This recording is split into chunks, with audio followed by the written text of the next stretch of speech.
पहले what is immunity?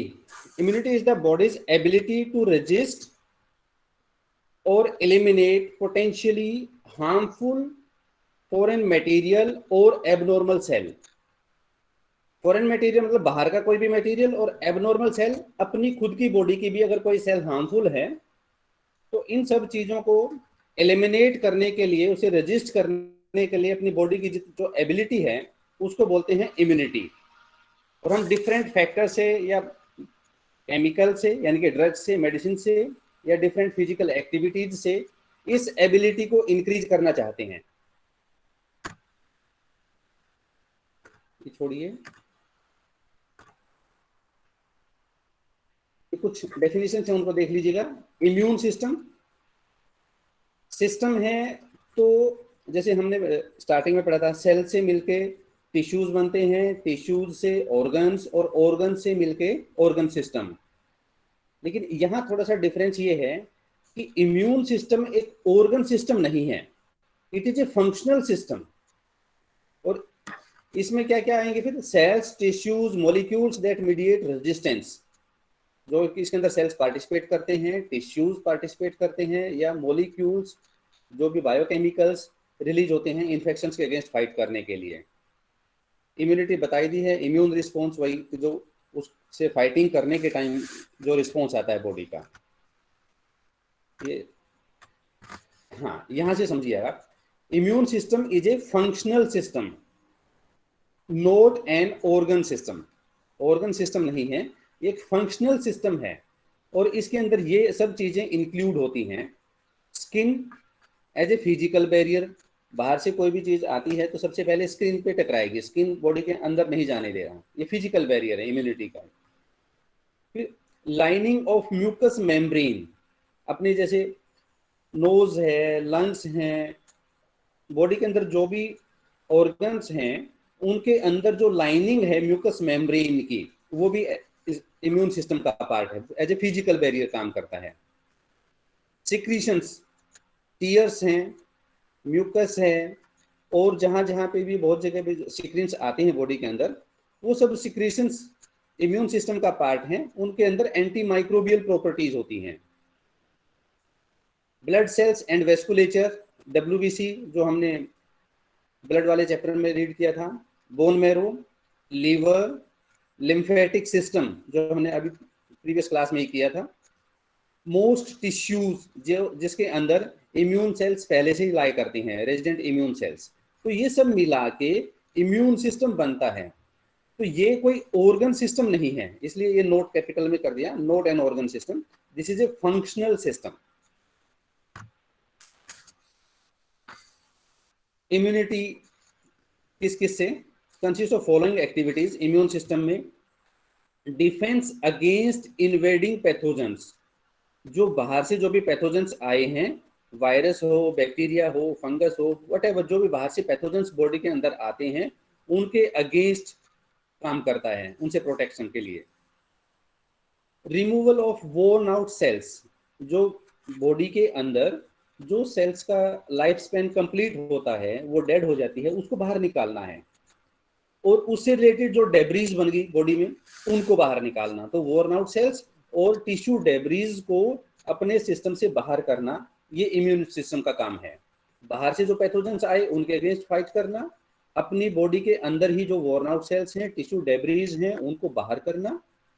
Next है identification and destruction of abnormal और म्यूटेंट सेल्स। एबनॉर्मल सेल्स वो हैं जो सेल की ग्रोथ हो रही है, 1 से 2, 2 से 4, ऐसे सेल डिवीजन चल रहा है, उसमें कुछ एबनॉर्मली सेल बन गई, उन सेल्स को भी डिस्ट्रॉय करना और उस सिस्टम से बाहर निकालना। उनको पहले आइडेंटिफाई करना कि ये सेल एबनॉर्मल सेल है या ये सेल म्यूटेंट सेल है। म्यूटेंट सेल मतलब जिसके अंदर म्यूटेशन आ गई, हिंदी में पता नहीं क्या बोलते हैं, बट जैसे अपना जो डीएनए है, आरएनए है, वो नॉर्मल है मान लो, उसके अंदर कुछ भी चेंज आ गया, कोई बेस पेयर चेंज हो गया, म्यूटेशन हो गई, उस म्यूटेशन की वजह से जो म्यूटेंट सेल्स बनती हैं, तो ये आइडेंटिफाई करता है कि कौन सी सेल्स एबनॉर्मल है, कौन सी म्यूटेंट सेल्स है, और उन सेल्स को आइडेंटिफाई करके फिर डिस्ट्रक्शन करता है उनका। रिजेक्शन ऑफ फॉरेन सेल्स, जैसे मान लो लीवर ट्रांसप्लांट करते हैं, किडनी ट्रांसप्लांट करते हैं, किसी के अंदर कोई ऑर्गन ट्रांसप्लांट करते हैं, तो वो बाहर की सेल्स होगी, उन सेल्स को आइडेंटिफाई करेगा, उनको रिजेक्ट करेगा कि ये बाहर की सेल्स आ गई, उसलिए हमें ड्रग्स देनी होती हैं कि रिजेक्शन ना हो। इनअप्रोप्रिएट रिस्पॉन्सेज, इनअप्रोप्रिएट मतलब जैसे एलर्जी हुई, ये इम्यून सिस्टम का पार्ट है, बट उसने, जैसे कहते हैं ना कि यार सिचुएशन तो ऐसी नहीं थी, तुमने ज्यादा एक्ट कर दिया, ओवर एक्टिविटी, ओवर रिएक्टिविटी। मान लो किसी ने आपको थोड़ा सा कुछ बोल दिया और आप एकदम से हाइपर हो गए, ऐसे ही एलर्जी या हाइपर एक्टिविटी कि थोड़ा सा पार्टिकल आया था और इम्यून सिस्टम ने बहुत ज्यादा अपनी एक्टिविटी शो कर दी, over reactivity. Auto immune diseases मतलब खुद की ही सेल्स को फॉरेन पार्टिकल की तरह से ट्रीट करके, जैसे ये है ना वॉर्न आउट और डेब्रीज को बाहर निकालने के लिए जो रिस्पॉन्स करता है, ऐसे ही खुद की सेल्स के अगेंस्ट बाहर निकालने के लिए जो एक्टिविटी कर रहा है immune system, auto immune diseases होती है उससे। तो ये सब हैं अपने इम्यून सिस्टम के मतलब फंक्शंस, किस किस चीजों में कहाँ कहाँ फाइट करता है। इन टोटेलिटी अपनी बॉडी को हेल्दी रखने के लिए ये काम करता है। Toxins, fungus, bacteria, parasites, germs, pollution, carcinogens, virus, ये सब बाहर की चीजें हैं। इन सब से अपने आप को, अपनी बॉडी को प्रोटेक्शन प्रोवाइड करने के लिए इम्यून सिस्टम अपना रोल प्ले करता है। इनके साथ साथ,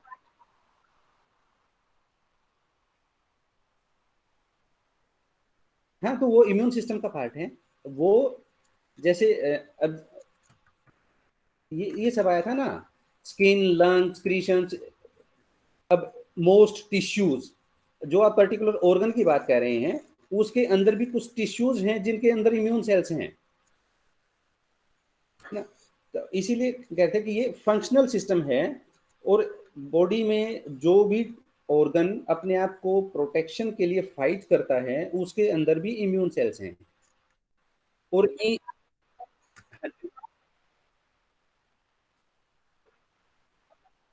हाँ यही डिफरेंस है बच्चे। ऑर्गन से देखो, सेल से टिश्यू बनते हैं, टिश्यू से ऑर्गन्स, और ऑर्गन से ऑर्गन सिस्टम, जैसे cardiovascular system, lymphatic system, respiratory system जो हमने पहले पढ़े थे। वो ऑर्गन सिस्टम वो हैं जो ऑर्गन्स यूनाइट होके अपने आप में कोई फंक्शन प्रोवाइड करते हैं।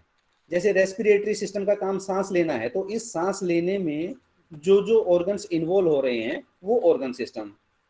कार्डियोवैस्कुलर सिस्टम में हार्ट, ब्लड वेसल्स, और इन सब का काम है पूरी बॉडी में ब्लड को भेजना। तो इस सब में जो ऑर्गन्स मिल रहे हैं वो एक कार्डियोवैस्कुलर सिस्टम, ऑर्गन सिस्टम है। रिप्रोडक्टिव सिस्टम, रिप्रोडक्शन के लिए जो जो भी ऑर्गन्स यूनाइट होते हैं फंक्शन प्रोवाइड करने के लिए, वो है ऑर्गन सिस्टम। इम्यून सिस्टम एक ऑर्गन सिस्टम नहीं है, इसमें ऑर्गन्स यूनाइट होके अपना कोई फंक्शन प्रोवाइड नहीं करते हैं। ये फंक्शनल सिस्टम है बॉडी को इन सब चीजों के लिए फाइट करने में, चाहे बाहर का मटेरियल है या बॉडी की वॉर्न आउट सेल है, या कोई बॉडी के अंदर ही एबनॉर्मल या म्यूटेंट सेल है, या बाहर की सेल है, या कोई पोलन ग्रीन आया, ये पोलन आए। इन सब चीजों से फाइट करने के लिए या तो फिजिकल बैरियर हो, जैसे स्किन और म्यूकस, ये फिजिकल बैरियर हैं, या सिक्रीशंस हैं, या सेल के कंपोनेंट हैं, जैसे डब्ल्यूबीसी पढ़ रहे थे हम, बोन मैरो है। अब ये लीवर एक ऑर्गन आ गया, ये पूरा सिस्टम ही इन्वॉल्व है, लिम्फेटिक सिस्टम। तो ये सब चीजें इन्वॉल्व होके अपनी बॉडी को ये सब सिस्टम्स, प्रोसेसेस प्रोवाइड करवाती हैं। तो ये सब प्रोसेस प्रोवाइड करवाने में जो जो भी चीजें हेल्प करती हैं, चाहे वो ऑर्गन हो, चाहे किसी का सिक्रीशन हो, चाहे टिश्यू हो, चाहे पूरा सिस्टम ही हो जैसे लिम्फेटिक सिस्टम, तो ये सब मिलके इम्यून सिस्टम बनाते हैं। ये ऑर्गन सिस्टम नहीं है, एक फंक्शनल सिस्टम है। क्लियर? आगे चले।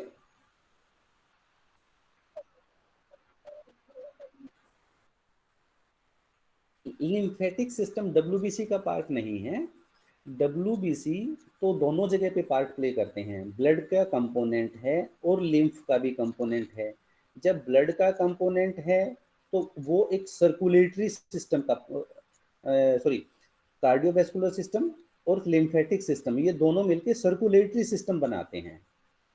तो WBC बेसिकली सर्कुलेटरी सिस्टम का पार्ट है, that play role in lymphatic system and cardiovascular system. Blood का पार्ट है तो कार्डियोवैस्कुलर सिस्टम में भी रोल प्ले करता है, लिम्फ का पार्ट है तो लिम्फेटिक सिस्टम में भी पार्ट प्ले करता है, और ये दोनों मिला के सर्कुलेटरी सिस्टम है। तो WBC सर्कुलेटरी सिस्टम का पार्ट है। फाइन। और WBC अपने आप को मतलब अपनी बॉडी में फॉरेन पार्टिकल्स के अगेंस्ट फाइट करता है, इसलिए ये इम्यून सिस्टम का भी पार्ट है। ऑर्गन सिस्टम के अकॉर्डिंग ये सर्कुलेटरी सिस्टम का पार्ट है, लेकिन फंक्शन के अकॉर्डिंग, इसीलिए इसको फंक्शनल सिस्टम बोल रहे हैं हम, फंक्शन के अकॉर्डिंग ये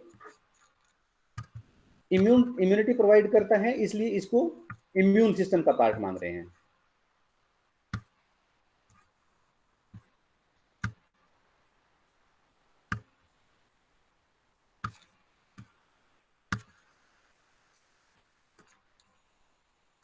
तो जितने ये सब मिलके जो भी बैरियर्स हैं, फिजिकल हो, बायोकेमिकल हो, म्यूकस मेम्ब्रेन है, सिक्रीशंस हैं, सेल्स हैं, वो टिश्यूज हैं, वो सब मिलके ये फंक्शन प्रोवाइड करते हैं। ये फंक्शन में जो जो भी चीजें इन्वॉल्व हैं, that is part of immune system. Fine.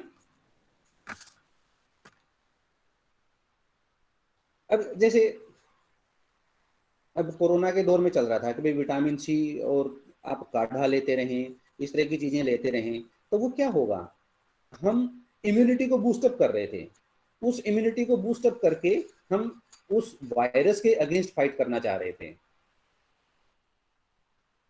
Pollen ये पोल्यूशन, अब जब इसका एयर क्वालिटी इंडेक्स आता रहता है ना बार बार, कि दिल्ली का इतना हो गया, रोहतक का इतना हो गया, डिफरेंट डिफरेंट साइड पे, तो जब पोल्यूशन ज्यादा होता है उसका भी बॉडी के ऊपर इफेक्ट पड़ेगा। हम बाहर से जितने भी हार्मफुल चीजें बॉडी के अंदर जा रही हैं, या बॉडी के खुद के अंदर जो हार्मफुल चीजें प्रोड्यूस हो रही हैं, उन सब चीजों से बॉडी फाइट करती है, उसको अपने सिस्टम से बाहर निकालने की कोशिश करती है। इस पूरे प्रोसेस में जो भी बैरियर्स हैं, चाहे वो फिजिकल बैरियर जैसे स्किन है, अब यहाँ से मान लो कोई चीज़ घुसनी है तो स्किन के ऊपर आएगा पहले, तो स्किन स्किन में जो पोर्स हैं उनके थ्रू अंदर जाने की कोशिश करेगा। अब जैसे अपने स्वेट है, स्वेट के अंदर एंटीबैक्टीरियल प्रॉपर्टीज हैं, जो भी स्वेटिंग हो रही है, बाहर से कोई चीज आई वहां पे उसको फाइट करने की कोशिश कर रही है बॉडी का, वो भी एक इम्यून सिस्टम का पार्ट है। तो चाहे बाहर की आई हुई फॉरेन बॉडीज हों, या बॉडी के अंदर इटसेल्फ ही कोई नॉर्मल एबनॉर्मल म्यूटाजेनिक सेल है, वॉर्न आउट सेल हैं, डेब्रीज हैं जो हमारी बॉडी को हार्म पहुंचा सकती हैं, उन सबको बाहर निकालने में जो भी डिफेंस मैकेनिज्म है, that is immune system. Immune system को दो पार्ट में डिवाइड करते हैं, innate immunity and adaptive immunity. इनेट मतलब ये फर्स्ट लाइन डिफेंस है, ये सबके अंदर पहले से ही है। सेकेंड लाइन डिफेंस है जो स्पेसिफिक होता है, मान लो कोई भी बाहर का पार्टिकल, इनमें से किसी भी चीज का अपनी बॉडी के ऊपर अटैक होता है, उस अटैक के रिस्पॉन्स में बॉडी ने क्या काम किया, वो बॉडी की लर्निंग हो गई। उसके बाद से दोबारा अगर वो अटैक करेगा तो पहले से एकदम से रिकॉग्नाइज कर लेगा कि ऐसा अटैक एक बार हुआ था, उसी टाइम अपनी बॉडी का वो वाला सिस्टम एक्टिवेट हो जाएगा, उसको एकदम से मार देगा। तो ये सेकेंड लाइन डिफेंस है, स्पेसिफिक है। भाई पहले से पता हो कि इस पर्टिकुलर ऑर्गेनिज्म ने अटैक किया, जैसे मान लो पहले डिफरेंट टाइप के युद्ध चलते थे, तो हर किसी के एक युद्ध शैली डिफाइंड थी कि भाई ये वाली सेना ये वाला युद्ध लड़ती है, और उस युद्ध से दूसरी सेना एक पहली बार मान लो हार गई, लेकिन उसको पता चल गया कि ये ऐसे वाला युद्ध लड़ते हैं, तो अगली बार जब भी उनके साथ युद्ध होगा तो वो एकदम से रिकॉग्नाइज कर लेगी कि ये सेना है, ये तो ये वाला युद्ध लड़ेगी, और अपनी वो वाली पॉलिसी अपना लेते हैं और उसको हरा देते हैं। थोड़े टाइम के बाद क्या होगा, सामने वाली सेना को ये पता चल गया कि भाई तुम्हारी तो सारी जो भी स्किल्स हैं, तुम्हारे लड़ने की जो भी कलाएं हैं, वो सामने वाली सेना को पता है, फिर वो अपनी युद्ध शैली चेंज कर लेता है। और चेंज करके अटैक करता है, और सामने वाले को ये पता था कि ये तो ऐसे अटैक करेगा, और उसको ये नहीं पता कि वो चेंज कर चुका अपनी अटैक करने की जो भी इसकी स्किल्स थी, उसकी वजह से बहुत बार सामने वाली सेना हार जाती है। इसी को बोलते हैं हम इम्यूनिटी, वो सॉरी, म्यूटेशन। जैसे कोरोना वायरस ने अटैक किया, अपनी बॉडी ने डिफेंस कर लिया, थोड़े टाइम के बाद पता चला कि कोरोना वायरस को, यार मैं अटैक कर रहा हूँ, बॉडी मेरे को बाहर निकाल देती है, मेरे को चेंज कर लेना चाहिए। तो अपने आप अपने अंदर म्यूटेशन कर लेता है, दूसरी स्ट्रेन आ जाती है, वो दूसरी स्ट्रेन हम बोलते हैं वो म्यूटेंट स्ट्रेन है। ऐसे वैक्सीन दुनिया भर की आ रही है मार्केट में, उससे पहले की और डिजीज हैं, H1N1 फ्लू के लिए, और ऐसे उस वैक्सीन के बावजूद भी बॉडी प्रोटेक्ट नहीं हो पाती कई बार। क्यों? क्योंकि जब वैक्सीन बनाई थी उस टाइम वो वायरस जैसा था उसके अकॉर्डिंग बनाई, बाद में उस वायरस ने अपने आप को चेंज कर लिया, अटैक करने की अपनी जो उसका स्किल थी उसने उसको चेंज कर लिया, अपने अंदर ही अब बदलाव डाल लिए, और उस बदली हुई चीज को बॉडी रिकॉग्नाइज नहीं कर पाती, क्योंकि उसने तो पहली वाली चीज के अगेंस्ट रिकॉग्निशन था, मेमोरी पहली वाली हुई थी। तो ये म्यूटेशन होती रहती हैं, उन म्यूटेशन के अगेंस्ट फाइट करने के लिए बॉडी भी अपने आप को चेंज करती है, उसका इम्यून सिस्टम में भी चेंजेस आते हैं। तो एक बार जिस वायरस ने, जिस भी फॉरेन बॉडी ने अटैक किया था, उसको बॉडी रिकॉग्नाइज कर लेती है। अगर उस फॉरेन पार्टिकल ने अपने आप में बदलाव कर लिया, चेंजेस कर लिए, तो वो जब चेंज अटैक करती है बॉडी के ऊपर, तो बॉडी को उसके अगेंस्ट फाइट करने में टाइम लगता है। वो टाइम लगा, फिर बॉडी ने अपनी मेमोरी में डाल लिया कि ये वाला अटैक होगा तो मुझे ये काम करना है। नेक्स्ट टाइम अगर वही सेम अटैक हुआ तो बॉडी एकदम से उसको रिकॉग्नाइज करके, मतलब उसके अगेंस्ट फाइट कर लेती है। अगर अटैक करने के टाइम उसने दोबारा से कोई चेंज कर लिया, तो फिर बॉडी क्या, ऐसे डेटाबेस बनता रहता है बॉडी का कि इसने अटैक किया था मुझे ऐसे, मैंने ऐसे प्रोटेक्ट किया था, इसने अटैक किया तो मैंने ऐसे प्रोटेक्ट किया था। तो उसका डेटाबेस बनता रहता है कि हाँ, अगर इस टाइप के अटैक होंगे तो हमने करना क्या है। अगर नए टाइप का अटैक होगा तो फिर बॉडी उसको अपने आप को प्रिपेयर करने में टाइम लगाती है। तो जो पहले से जो चीजें हैं, ये जो भी चीजें हैं, ये वाली, ये सब फर्स्ट लाइन अटैक है। अब इसमें स्किन है, सबकी स्किन है, बाहर से जो भी अटैक हो रहा है उसने जो भी प्रिवेंशन करना है करता रहेगा। ऐसे ही म्यूकस मेम्ब्रेन है, टीयर्स हैं, जो भी इसके अंदर चीजें निकल रही हैं, ये एक फर्स्ट लाइन अटैक है, वो हमेशा अपना प्रोटेक्शन देता रहेगा। अब उसके बाद भी इन्फेक्शन हुआ तो ये वाला काम स्टार्ट हो जाएगा, और ये कितनी देर से स्टार्ट होगा, कितना टाइम लगेगा बनने में, ये डिपेंड करता है कि पहले से वो वाला अटैक हुआ था या नहीं हुआ था। अगर हुआ था तो बॉडी रिकॉग्नाइज करके एकदम से उसको पहचान लेगी, अगर नहीं हुआ था तो उसको रिकॉग्नाइज करने में टाइम लगाएगी। फाइन। इसको बोलते हैं हम इनेट इम्यूनिटी, इसको अडेप्टिव। इनेट मतलब जो पहले से है, अडेप्टिव जो हम टाइम के साथ साथ एक्वायर करते हैं, अडेप्ट करते हैं। इम्यून रिस्पॉन्स, ये इनेट इम्यूनिटी है, ये एक्वायर्ड इम्यूनिटी है। ये देखिए, बाहर से कोई भी फॉरेन पार्टिकल आया तो इनेट में एक एक्सटर्नल डिफेंस है, स्किन है, म्यूकस मेम्ब्रेन्स हैं, सिक्रीशंस हैं। तो ये एक्सटर्नल डिफेंस अपने आप को रोकने की कोशिश करेगा। जैसे आप सब कोई ऑब्जर्व किया होगा कि कुछ फॉरेन, जैसे मान लो कहीं पे कुछ पोलन ग्रेन्स ज़्यादा हैं, हवा ऐसी है, या इवन कि जैसे घर में तड़का लग रहा हो तो बहुत सारी छींकें आती हैं।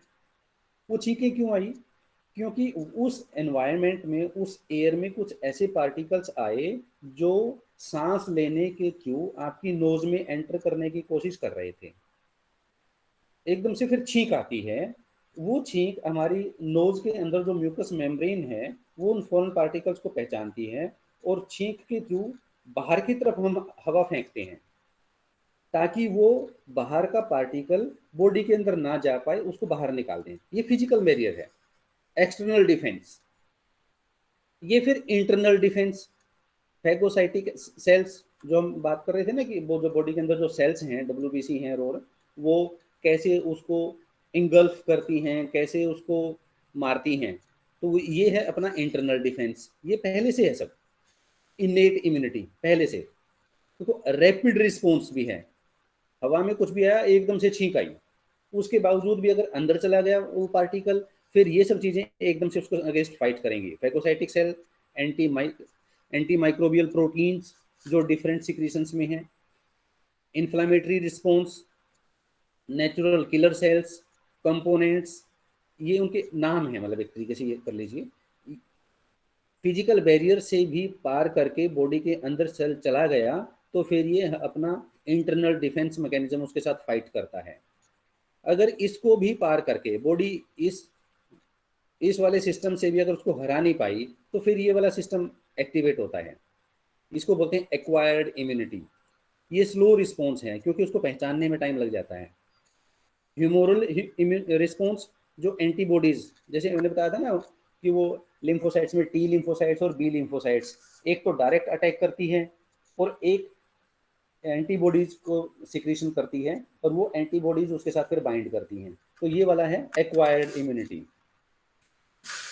कौन सी एंटीबॉडी निकालनी है ये डिपेंड करता है कि कौन सा माइक्रोब बाहर से आया है। अगर उसने पहले से जाना पहचाना माइक्रोब है तो वैसी एंटीबॉडीज निकालेगी, और देखा उन एंटीबॉडीज से वो नहीं हो रहा तो दूसरी एंटीबॉडीज सिक्रीशन स्टार्ट होगा। तो ये सेल मीडिएटेड रिस्पॉन्स जो डायरेक्ट अटैक करती हैं टी सेल्स। तो ये कंप्लीट एक डिफेंस मैकेनिज्म है जो अपना external, internal, this is innate immunity जो पहले से हमारी सबकी बॉडी में है, ये बॉडी में हमारे हैं, लेकिन ये उस पर्टिकुलर रिस्पॉन्स को जो फॉरेन पार्टिकल आया है उसके अगेंस्ट स्पेसिफिकली रिलीज करती हैं। तो ये सब पूरा अपना इम्यून रिस्पॉन्स ऐसे ऐसे आता है। इनेट वर्सेस एडेप्टिव इम्यूनिटी, ये कोई टाइम लैग नहीं, जैसे ये था ना ये फास्ट है ये स्लो है तो टाइम लैग होगा। ये नोट एंटीजन स्पेसिफिक और ये एंटीजन स्पेसिफिक। एंटीजन मतलब जो बाहर का पार्टिकल है, फॉरेन पार्टिकल, ये पहले से बॉडी में सब कुछ है, जो भी आएगा उसने स्किन है एक जैसा काम करना है, फेगोसाइटिक सेल है एक जैसा काम करना है, कुछ भी आई हो चाहिए, और फिर भी बच गया तो यहाँ जाता है तो फिर यहाँ पे स्पेसिफिक काम होता है कि ये वाली चीज आई है इसको कैसे मारना है। ये एंटीजन स्पेसिफिक है एडेप्टिव इम्यूनिटी। ये इनेट इम्यूनिटी में कोई मेमोरी नहीं है क्योंकि ये वाली चीजें पहले से बॉडी के अंदर हैं, जो भी आएगा उसने एक जैसा काम करना है, कुछ भी आएगा फिर से वही ये वाला प्रोसेस होगा। लेकिन ये वाला अपनी मेमोरी में डाल लेगा कि ये चीज आई थी तो मैंने इसके अगेंस्ट कौन सी एंटीबॉडीज निकाली थी या कौन सा साइटोटॉक्सिक एक्शन किया था, तो ये अपनी मेमोरी में डाल लेगा। Development of memory, fine. ये फर्स्ट लाइन डिफेंस है, ये सेकंड लाइन डिफेंस है। इनकी प्रॉपर्टीज ये हैं, भाई टाइम लगता है, स्पेसिफिक नहीं है, कोई मेमोरी नहीं है इस वाले केस में। और इस वाले केस में थोड़ा सा टाइम लगता है, टाइम लैग है क्योंकि पहचानने में टाइम लगेगा। फिर ये स्पेसिफिक है कि किस चीज के लिए क्या काम करना है, और वो काम करने के बाद, इसके अगेंस्ट काम करने के बाद अपनी मेमोरी में डाल लेगा। इन्हें अब इन मतलब पहले था हमारा इनेट एंड अडेप्टिव, अब इनेट में भी एक एक्सटर्नल डिफेंस और internal defence. This is external defence and this is internal defence. ये इनेट की बात हो रही है। स्किन है, इनको आप स्लाइड्स को देखेंगे तो आपको समझ में आ ही जाएगा मेरे ख्याल। स्किन है एक फिजिकल बैरियर है, बाहर से कैसे घुसेगा। म्यूकोसिलियरी, ये सब चीज़ें सीलियाँ हैं जो हमारी नोज में भी होते हैं या डिफरेंट अदर ऑर्गन्स में, वो कैसे उसको बाहर निकालते हैं। इवन कि आपने देखा होगा कि नोज के अंदर हेयर भी होते हैं नोस्ट्रिल्स के में, तो उनका काम ये प्रोटेक्शन प्रोवाइड करना है। सलाइवा, टीयर्स, यूरिन, ये फ्लशिंग एक्शन उसको कैसे बाहर निकालने के लिए, ये सब ये थे मैकेनिकल फैक्टर्स। मैकेनिकल फैक्टर्स, ये हैं केमिकल फैक्टर्स। जैसे स्वेट में एंटी माइक्रोबियल प्रॉपर्टीज हैं, अपने स्टमक में गैस्ट्रिक पीएच होती है, बहुत कम पीएच होती है, मतलब अगर उतने ही पीएच पे कोई और मतलब बॉडी का कोई पार्ट, मान लो इवन कि आपकी स्किन के ऊपर वो एसिड गिर जाए, हमारी स्किन जल जाती है। बॉडी के अंदर स्टमक के अंदर ऐसी लाइनिंग है और उसके अंदर इतनी कम पीएच है तो कोई पार्टिकल अगर मतलब डाइजेस्टिव सिस्टम के थ्रू गया, माउथ के थ्रू गया, तो यहाँ जाके डैमेज हो जाएगा। ये केमिकल फैक्टर्स, मतलब स्वेट का बताया, एंटीमाइक्रोबियल प्रॉपर्टीज हैं, पेट के अंदर इतने कम पीएच है, टीयर्स में, सलाइवा में लाइसोजाइम्स हैं, ये सब केमिकल फैक्टर्स हैं जो हमारे को बाहर की पार्टिकल से प्रोटेक्ट करने की कोशिश करते हैं। ये थे मैकेनिकल, कैसे मतलब फिजिकल बैरियर्स जो भी थे। ये केमिकल, ये बायोलॉजिकल, जो बॉडी के अंदर फ्लोरा है, जैसे किसी को कोई डिजीज हुई और एंटीबायोटिक्स ले लेते हैं हम। एंटीबायोटिक्स लेने से, मेरे ख्याल एंटीबायोटिक्स सबने नाम सुना ही होगा, एंटीबायोटिक लेने से बहुत बार लोगों को दस्त लग जाते हैं। क्यों? क्योंकि यहाँ पे जो बाकी का फ्लोरा है, वो फ्लोरा हमारे को बहुत सारी प्रॉपर्टीज प्रोवाइड करता है। और एंटीबायोटिक्स लेने से, एंटीबायोटिक का काम क्या था? बैक्टीरिया को मारना। जो यहाँ पे पहले से बेनिफिशियल बैक्टीरिया अवेलेबल थे गट में, उनको भी मार देता है वो, और जिसकी वजह से डायरिया या डिफरेंट अदर प्रॉब्लम स्टार्ट हो जाती हैं। तो ये बायोलॉजिकल बैरियर्स हैं जो डिफरेंट फ्लोरा अवेलेबल है अपने अलग अलग जगह पे, ये सब शो किए हुए हैं वो साइट्स। यूरिनरी ट्रैक्ट में, वेजाइनल में, रेक्टम, कोलम, लंग्स, स्टमक, इन सब जगह पे जो बैक्टीरिया या फ्लोरा अवेलेबल हैं, वो बायोलॉजिकल फैक्टर्स हो गए इन इम्यून सिस्टम। तो वो था एक्सटर्नल डिफेंस। अब ये इंटरनल डिफेंस में WBC, ये ब्लड का शो क्या था ना, ये प्लाज्मा और ये उनके सेल्स, उसमें WBC, और ये प्लाज्मा में ये वाले सब factors, complement proteins, coagulation protein, cytokines, ये सब चीज़ें अपने इंटरनल इंटरनल डिफेंस है इम्यून सिस्टम का। और उससे पहले कर रहे थे हम एक्सटर्नल डिफेंस। इम्यून सिस्टम में भी इनेट इम्यूनिटी, इनेट इम्यूनिटी का एक्सटर्नल डिफेंस था, ये इनेट इम्यूनिटी का इंटरनल डिफेंस है। ये सब आप कर ही चुके हैं, इनको छोड़ते हैं।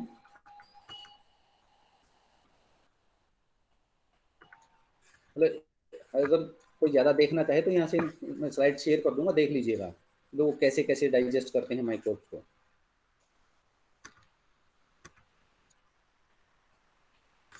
ये लाइसोजाइम की बात हो रही थी, तो देख लीजिएगा कि कैसे, मतलब जो डेप्थ में अगर थोड़ा सा मैकेनिज्म देखना चाहते हैं तो यहाँ से देख लीजिएगा।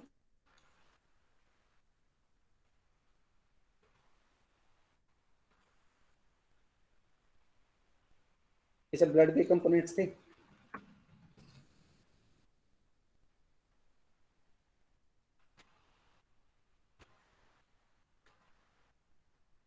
अब वो तो आप कर चुके थे। यहाँ पे एक चीज और थोड़ा सा ऐड हो गई, इसको मैं बता देता हूँ। टोल लाइक रिसेप्टर, आपको याद रह जाएगा, टोल आजकल सभी हाईवेज पे टोल लग ही रहा है, तो ऐसे ही बॉडी भी टोल लगा रही है, उसको इसीलिए टोल लाइक रिसेप्टर्स बोलते हैं। ये प्रोटीन्स होते हैं, जितने भी रिसेप्टर्स होते हैं बॉडी में, वो प्रोटीन्स होते हैं नेचर में। मतलब रिसेप्टर मतलब ये होता है कि कोई भी चीज, मतलब कोई भी केमिकल किस जगह पे जाके बाइंड करेगा, वो जिस जगह पे जाके बाइंड करता है उसको रिसेप्टर बोलते हैं, वो भी एक प्रोटीन होता है। तो बाइंड करके फिर उसकी एक्टिविटी आती है। तो ये टोल लाइक रिसेप्टर्स हैं, इन पे पैथोजेंस बाइंड करते हैं।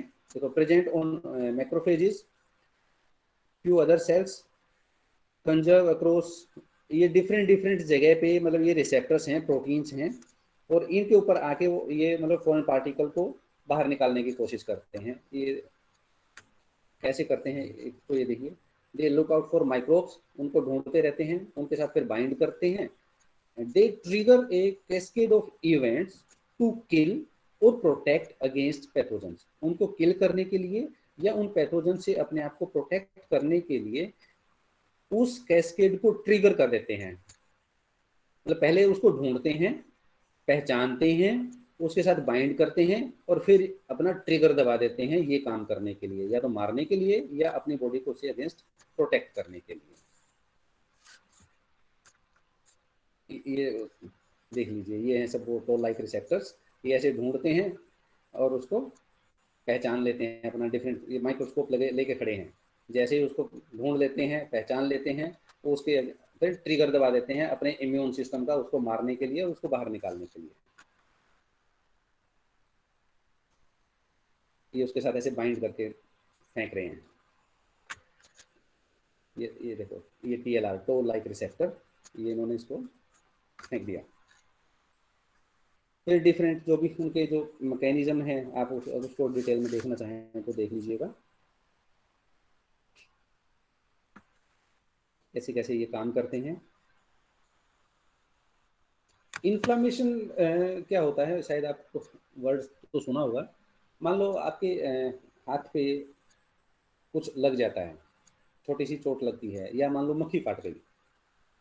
अब मक्खी काटती है तो अपना कोई केमिकल अपनी स्किन के अंदर छोड़ती है। उस केमिकल को न्यूट्रलाइज करने के लिए बॉडी अपना, जो अपनी इम्यूनिटी का पार्ट है, जो भी बाहर का केमिकल आया, बॉडी अब उसको न्यूट्रलाइज करने की कोशिश करती है। तो आपने हाथ लगा के देखना, कभी जब स्वेलिंग हो रही होती है तो वहाँ पे थोड़ा सा गर्म भी होता है, रेड भी होता है, और स्वेलिंग हो रही होती है। तीनों चीज आपको नजर आई होंगी।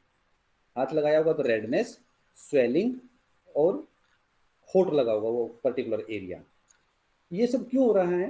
क्योंकि अपना इम्यून सिस्टम उस बाहर के पार्टिकल को न्यूट्रलाइज करने की कोशिश करता है, खत्म करने की कोशिश करता है, किल करने की कोशिश करता है। तो उसका किल करने के लिए सबसे पहले तो क्या होगा, बाहर की मतलब आसपास की जो भी चीजें थी, आप अपना मुट्ठी बंद कर लीजिए, फिर आपको समझिए कि आपके ऊपर स्किन पे एक चीज ने काटा और आपका पूरा हाथ स्वेल हो गया। अब पूरे हाथ में जो स्वेलिंग हुई, वो क्यों हुई? कि उसको न्यूट्रलाइज करने के लिए बॉडी एकदम से कोशिश करती है कि वे बाहर आसपास का खूब सारा ब्लड उस जगह पे आ जाए, ताकि उस ब्लड में बहुत सारे WBC या डिफरेंट पार्टिकल्स होंगे, उसको न्यूट्रलाइज करने की कोशिश करेगा। तो वहां पे रेड हो गया, क्योंकि उस जगह पे ब्लड फ्लो ज्यादा हो गया। ब्लड फ्लो ज्यादा हो गया तो उस जगह पे रेडनेस आ गई। फिर वहां पे जितनी भी सेल्स हैं, या जो ब्लड फ्लो का इंक्रीज हुआ, ब्लड से भी और सेल से भी फ्लूइड निकल रहा है। वो फ्लूइड अपनी इम्यूनिटी प्रोवाइड करवाने की कोशिश कर रहा है कि यहाँ पे जो केमिकल आया इसको मारना है। तो उन सेल से जो फ्लूइड निकला और उस पर्टिकुलर एरिया में ज्यादा फ्लूइड हो गया, तो स्वेलिंग भी हो गई। रेडनेस उस ब्लड फ्लो की वजह से हो गई, ये उस ब्लड से भी, ब्लड वेसल से बाहर निकला फ्लूइड, और वहाँ की जो सेल से भी फ्लूइड बाहर निकला उसको न्यूट्रलाइज करने की कोशिश में, तो स्वेलिंग भी हो गई। रेडनेस हो गई, स्वेलिंग हो गई। अब उस फ्लूइड से और ब्लड से जो भी केमिकल थे, वो उस माइक्रोब को या उस केमिकल को न्यूट्रलाइज करने के लिए जो रिएक्शन कर रहे हैं, उसकी वजह से वहाँ पे टेम्परेचर भी उसका मतलब हॉट भी हो जाता है, वहाँ से गर्म हो जाता है। तो ये सारा जो प्रोसेस हो रहा है, इसको बोलते हैं हम इन्फ्लेमेशन। मतलब इम्यून सिस्टम का पार्ट है इन्फ्लेमेशन। अगर इन्फ्लेमेशन ना हो तो हमें पता भी नहीं चलेगा कि बॉडी पे कोई बाहर का अटैक हुआ है। मान लो मधुमक्खी ने काटा, अगर ये इन्फ्लामेटरी रिएक्शन ना हो तो आपको पता भी नहीं चलेगा कि मधुमक्खी ने काटा था। अब ये इन्फ्लामेशन हमारे लिए बेनिफिशियल है कि हार्मफुल है? ये बेनिफिशियल है, क्योंकि ये सब बॉडी का डिफेंस मैकेनिज्म है, और इसकी वजह से हम अलर्ट भी हो रहे हैं। लेकिन जब इन्फ्लामेशन ज़्यादा हो जाती है, कि अब ये स्वेलिंग बहुत ज़्यादा हो गई, बॉडी तो कोशिश कर रही थी अब उसको प्रोटेक्ट करने के लिए, और प्रोटेक्शन में की कोशिश में करते करते इन्फ्लामेशन बहुत ज़्यादा हो गई, मतलब बहुत ज़्यादा स्वेलिंग आ गई। उस स्वेलिंग की वजह से आपको पेन हो रहा है। फिर हमें एंटी इन्फ्लामेटरी मेडिसिन लेनी पड़ती है कि इन्फ्लामेशन थोड़ी सी कम हो जाए। जो चीज़ आई है बाहर से, इससे तो हम लड़ ही लेंगे। पहले तो जो बॉडी की डिफेंस की वजह से जो हमें डिस्कम्फर्ट हो रहा है, उसको कम करने की कोशिश करते हैं। तो ये सब चीज़ें ऐसे चलती रहती हैं। ये तो like receptor binding to the microbe, उससे क्या इन्फ्लामेशन होगा। वो ट्रिगर दबाया ना, ट्रिगर से ये सब चीज़ें हो गई। वो टोल लाइक रिसेप्टर ने जो ट्रिगर दबाया, उसको मारने के लिए या बॉडी को प्रोटेक्ट करने के लिए, उससे इन्फ्लामेशन स्टार्ट हो गया। Secretion of cytokines and interferons, तो ये इनका सिक्रीशन होगा, ये फर्दर इसको इन्फ्लामेशन को इंक्रीज करेंगे। और ये इन्फ्लामेशन मतलब इसको इनहांस्ड इम्यून रिस्पॉन्स। कई बार तो हमें इंटरफेरोन्स के इंजेक्शन भी देने पड़ते हैं किसी चीज़ से फाइट करने के लिए। मान लो बॉडी के अंदर इतना इंटरफेरोन नहीं बना, तो हम बाहर से इंटरफेरोन के इंजेक्शन भी देते हैं, साइटोकाइंस के इंजेक्शन देते हैं। फैगोसाइटोसिस ऑफ इन्फेक्टेड सेल्स, उसको ट्रिगर करता है। Apoptosis of infected cell, apoptosis होता है मतलब सेल को मारना, उस मारने वाले प्रोसेस को ट्रिगर करता है। और किलिंग ऑफ इन्फेक्टेड सेल्स, तो यानी कि दो तरीके से मैकेनिज्म उसने किया, इन्फेक्टेड सेल को किल किया और इनहांस्ड इम्यून रिस्पॉन्स, अपने रिस्पॉन्स को इंक्रीज किया। क्योंकि ये किल होने के बाद भी हो सकता है वो डेबरी बनी उसको भी तो बाहर निकालना है, उस नहीं तो क्या पता वो मरने के बाद भी कोई अपना रिस्पॉन्स ऐसा कर दे कि बॉडी पे हार्मफुल इफेक्ट आए। तो ये दोनों तरीके से काम करता है, प्रोटेक्शन भी प्रोवाइड कर रहा है और उसको साथ में मार भी रहा है।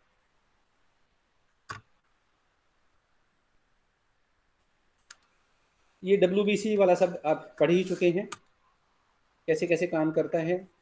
आपको लिम्फोसाइट्स के भी बताया था कि वो बी सेल्स टी सेल्स के अंदर के क्या क्या रिस्पॉन्सेज हैं, एग्जाम्पल्स ऑफ साइटोकाइंस, जैसे interferon, interleukin, tumour necrosis factor alpha, उनके कैसे कैसे काम करते हैं, ये सब आप डेप्थ में देखना चाहें तो देख लीजिएगा।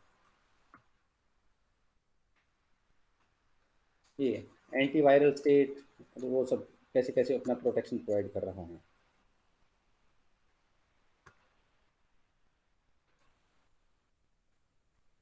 How do inhibit interferons inhibit viruses, तो कैसे अपना वो एक्शन प्रोवाइड करते हैं, जो भी मतलब डेप्थ में देखना चाहें तो आप लोग यहाँ से देख लीजिएगा। ये हैं वो एंटीबॉडीज, ये इन्फ्लामेशन, देखो रेड भी है, स्वेलिंग भी है, अगर यहाँ पे टच करेंगे तो गर्म भी मिलेगा। तो ये इंटरल्यूकिन्स और डिफरेंट फैक्टर्स कैसे कैसे इसमें रोल प्ले करते हैं। TNF, कंप्लीमेंट, तो ये सब चीज़ें हैं। आप बेसिक्स मैंने आपको बता दिए हैं, डेप्थ में देखना चाहें तो ये स्लाइड आपके साथ शेयर करूंगा, तो वहाँ से देख लीजिएगा आप।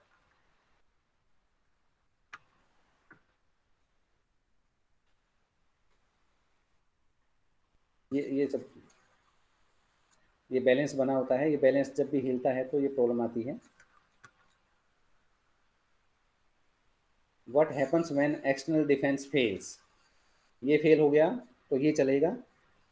And what happens when this defence fails, फिर ये स्टार्ट हो जाएगा।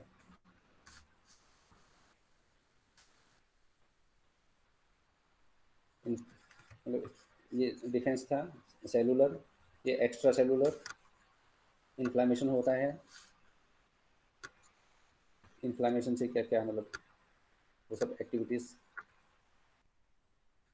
साइंस ऑफ इन्फ्लामेशन, अभी जो आपको ये हम स्वेलिंग वाला दिख रहा था, हीट, रेडनेस, फीवर, फिर हम पैरासीटामोल भी लेते हैं, और ये heat, redness, swelling, pain, loss of function, ये सब मिला के इन्फ्लामेशन को उठाए खड़े, मतलब इन्फ्लामेशन के बोझ में ये सब दबे हुए हैं। तो जो डेप्थ में देखना चाहते हैं यहाँ से देख लीजिएगा।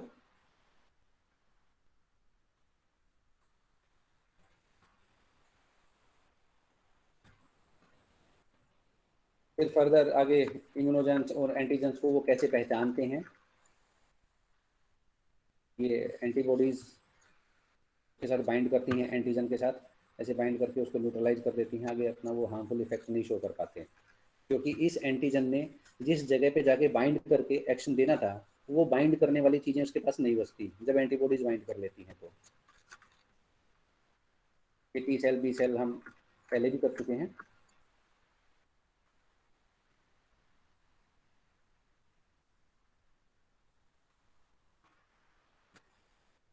अब फैक्टर्स अफेक्टिंग इम्यूनोजेनिसिटी, मतलब हमारी पावर जो है,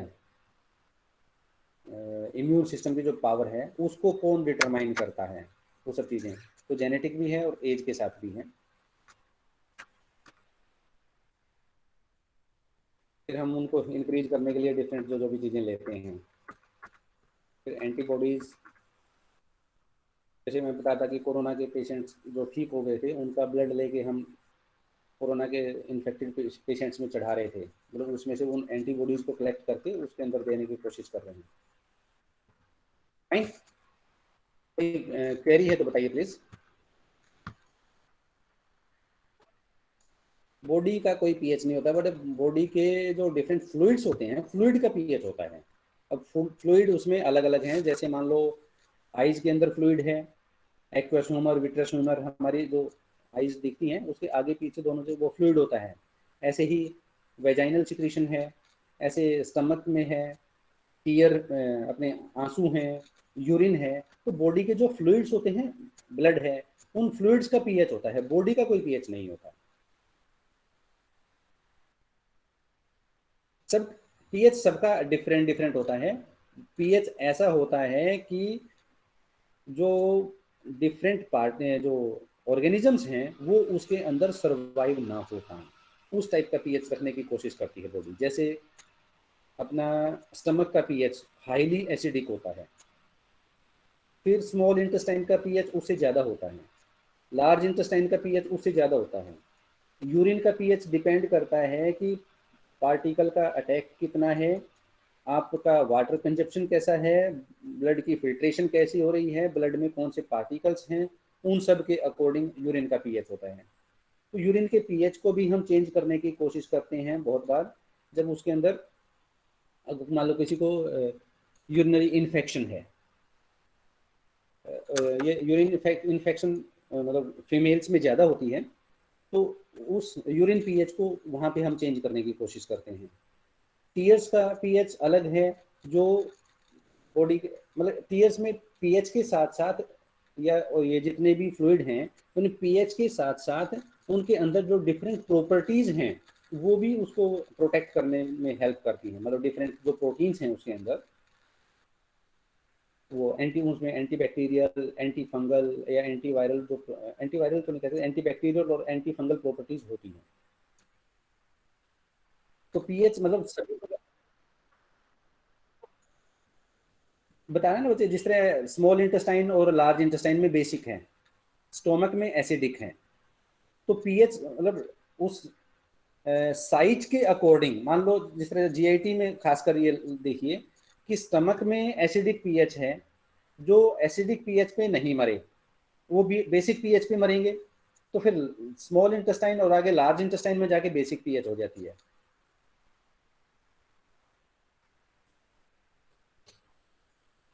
आप वो स्पेसिफिक क्या पूछना चाह रहे हैं?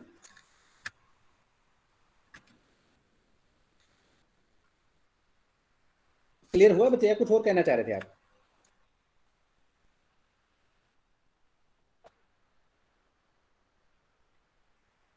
वो तो हमें बुक में सारा कुछ लिखा मिलेगा और उसको याद करना पड़ेगा कि टीयर की पीएच कितनी होती है, स्वेट की पीएच कितनी होती है, जीआईटी में पीएच कितनी होती है, या वेजाइनल सिक्रीशन में पीएच कितनी होती है।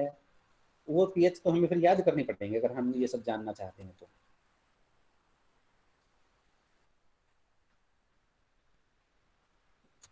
Anyone else? ठीक है, तो आप नेट से एक बार उसका हार्ट का डायग्राम निकाल के एक बार देख लीजिएगा। नेक्स्ट फिर हम हार्ट को थोड़ा फास्ट कर लेंगे। आपके एग्जाम कब से हैं, कुछ आइडिया है? नहीं सर, अभी तक कोई आइडिया नहीं है। मिड अप्रैल कह रहे हैं सर, या मई तक ही होंगे। देखो मिड अप्रैल में होंगे तो कोई इशू नहीं है, तब तक तो शायद मैं अगर सिलेबस देखता हूँ आपकी तो अभी तक अपनी फर्स्ट यूनिट कंप्लीट हुई है, सेकंड वाली बहुत जल्दी कंप्लीट हो जाएगी क्योंकि उसमें ब्लड हम पहले कर चुके हैं, सिर्फ हार्ट के बारे में करना अपने को, रेस्पिरेटरी सिस्टम छोटा सा है, तो सेकंड यूनिट बहुत जल्दी हो जाएगी, तो फिर बाकी का आपका सिलेबस ना रह जाए। तो इसलिए आप थोड़ा सा खुद भी देख लें तो हम उसको फिर फास्ट कवर कर सकते हैं। अब हार्ट का डायग्राम एक बार नेट से निकाल के वैसे देख लीजिए, चाहे आपके बिल्कुल समझ में ना आए, पर उसको एक बार थोड़ा सा फोकस करके देखना कि क्या क्या इसमें दिखा रखा है, तो हम नेक्स्ट टाइम हार्ट को जल्दी से कवर कर लेंगे फिर। Okay sir. हैं जी? नहीं है, सर्कुलेटरी सिस्टम में दोनों आते हैं, ब्लड का सर्कुलेशन भी और लिम्फ का सर्कुलेशन भी। और दूसरा ये कि lymphatic system is part of immune system. अभी जो हम इम्यून सिस्टम के अंदर दिखा रहे थे वो कौन कौन सी चीज़ें, सेल्स या फिजिकल बैरियर कौन कौन से इन्वॉल्व हैं, तो उसमें लिम्फेटिक सिस्टम कंप्लीटली लिखा हुआ था। तो lymphatic system is part of immune system, lymphatic system is part of circulatory system.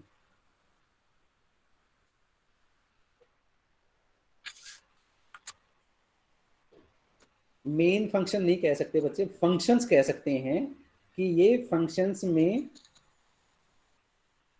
मतलब मेन अगर कहें तो ये मान लो कि बॉडी में जो फॉरेन पार्टिकल हैं उनके अगेंस्ट फाइट करने की कोशिश करता है।